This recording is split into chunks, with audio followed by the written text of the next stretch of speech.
రేవంత్ రెడ్డి గారికి ముందు fee reimbursement 20 లక్షల మంది విద్యార్థులకు ఇవ్వాలి. 12,000 కోట్ల రూపాయలు విద్యార్థుల మీద బకాయిలు పెట్టుకుని పిచ్చి పిచ్చి మాట్లాడుతాను. ఫస్ట్ ఆయన ఎడ్యుకేషన్ మినిస్టర్ గా రేవంత్ రెడ్డి రిజైన్ చేయాలి. నేను అడుగుతాను, డిమాండ్ చేస్తా ఉన్నాను రేవంత్ రెడ్డి గారిని, మీరు ఫీజు బకాయిలు వారం రోజుల్లో చెల్లించకపోతే మీరు ఎడ్యుకేషన్ మినిస్టర్ రిజైన్ చేసి వేరే ఎవరు గొప్ప చెప్పాలి. మేము మా నియతి మేము ప్రూవ్ చేసుకున్నాం, నువ్వు నీ నియతి ప్రూవ్ చేయి.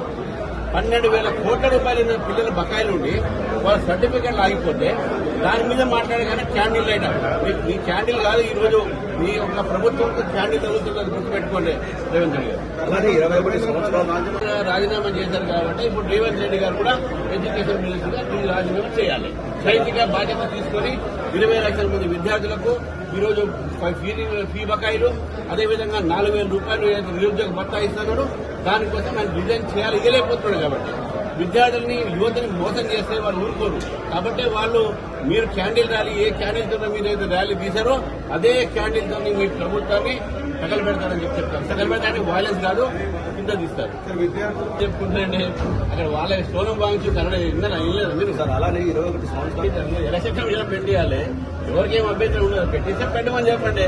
కానీ ఆయనకు అధికారాలు లేని తీసుకొచ్చి ఎందుకు పెడుతున్నాయని అంటే ఇదే కాంగ్రెస్ పార్టీ దగ్గర విద్యార్థుల్ని, యువకుల్ని తప్పుదారి పట్టించేటటువంటి యొక్క ఆలోచన వీళ్ళకున్నది. వీళ్ళకు ఇంకా తెలియదు. ఎలక్షన్ కమిషన్ ఆఫ్ ఇండియా నిర్మాణ దాన్ని డిసిషన్ తీసుకోవాలి. పార్లమెంట్ లో lowering of the age pass కావాలి. దాని తర్వాత ఈయన ఆలోచన ఉంటే ఉండొచ్చు, చాలా ఆలోచన ఉంది కదా.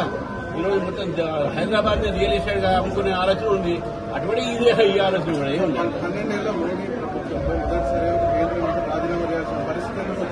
అట్లా రాజీనామా చేసే ప్రభుత్వం ఆయన నిర్ణయం, వ్యక్తిగత నిర్ణయం.